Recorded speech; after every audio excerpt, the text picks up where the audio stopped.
Kamusta, everyone, and welcome to Tuesday, April 16th, 2024. I'm Joe Pratt, keeping you informed of what's happening in the world. Happy birthday if you're born on this date. You share a birthday with Charlie Chaplin, Wilbur Wright, Peter Ustinov, Henry Mancini, Pope Benedict XVI, who was Pope right before Francis, and Dusty Springfield, Kareem Abdul-Jabbar, Bill Belichick, and Anya Taylor-Joy. Israel says it will respond to the attack by Iran this last weekend. This was the first time Iran has launched a direct attack on Israel, though the two nations have had tensions for many years. Many world leaders are urging Israel not to retaliate. Iran's attack happened about 10 days after Iran's consulate was bombed in Syria. It was suspected that Israel was responsible for the bombing of the consulate, but never officially stated. A military spokesperson for Israel said that 99% of the drones and missiles that were launched by Iran were intercepted. Of the 1% that did make it through, I haven't heard any news of any major damage or deaths. Treasury Secretary Janet Yellen says there will be additional sanctions against Iran because of last weekend's attack. News organizations are trying to get Biden and Trump to commit to presidential debates. Trump has said he will debate anytime, anywhere. Biden has been more reluctant. He was asked on March 8th if he would debate Trump, and he said it depends on his behavior. The Republican National Committee voted in 2022 to no longer participate in debates sponsored by a group called the Commission on Presidential Debates. Trump has not said he would adhere to that, but he does want assurances that the debates will be fair and impartial.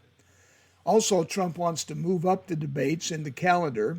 The Debate Commission wants to set September 16th, October 1st, and October 9th as the three dates, but Trump says many people will have already voted by then. In Trump's trial, the jury selection process is still going on. 96 prospective jurors were originally selected, and of those 96, the group has now been narrowed down to 30, but no jurors have been chosen yet. You might be interested to know some reasons the jurors have given for not wanting to be selected. They are these: that it would load him down with work at night because he couldn't go to his normal job. One said it would put a strain on his personal life. One said he had an unconscious bias as he works in the financial industry and feels those people tend to slant Republican. Another potential said he's read Trump's book, The Art of the Deal. Another said flatly, I don't think I can be impartial and unbiased. The company that makes Roundup wants lawmakers to step in and help protect it from lawsuits. The company is Bayer, and they make Roundup, and they have 167,000 lawsuits against them, according to news reports. The company has won some cases, has settled many others, but they've also lost cases and have had to pay out about $10 billion in judgments.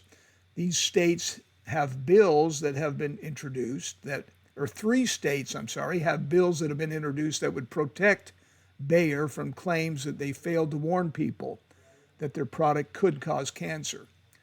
Bayer says it complied with all the EPA regulations. There's a fire in Denmark in the old stock exchange building that was built in the 1600s. Citizens and firefighters are trying to save old paintings and other relics that are valuable from the building. In business and finance, interest rates will remain where they are for a little while anyway.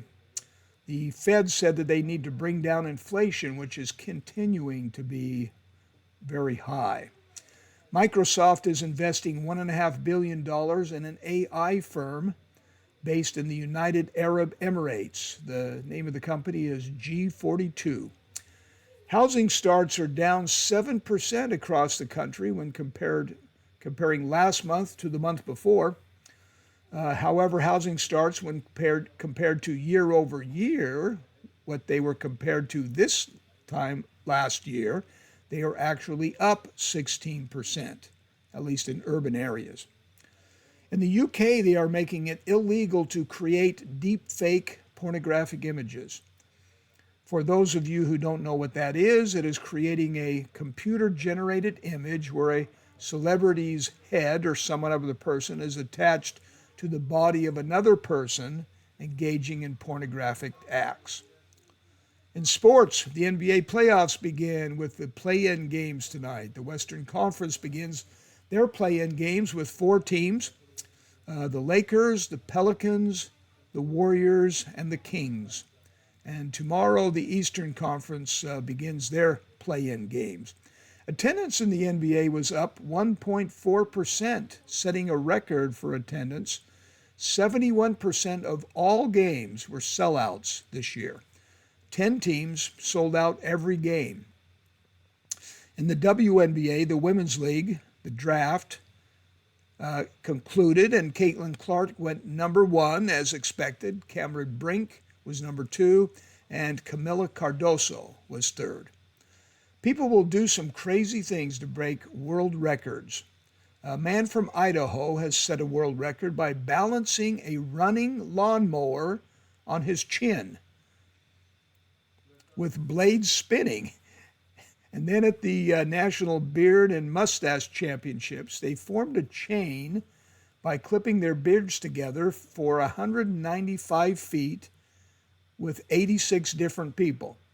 I personally don't see the joy in that. In religion, today's quote from sacred text comes from Hindu Vedas. Quote, "The one who loves all intensely begins perceiving in all living beings a part of himself. He becomes a lover of all, a part and parcel of the universal joy. He flows with the stream of happiness and is enriched by each soul." That's from Yajur Veda.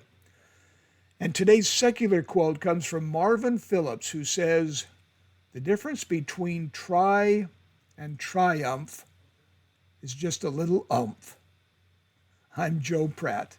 Make it a great day.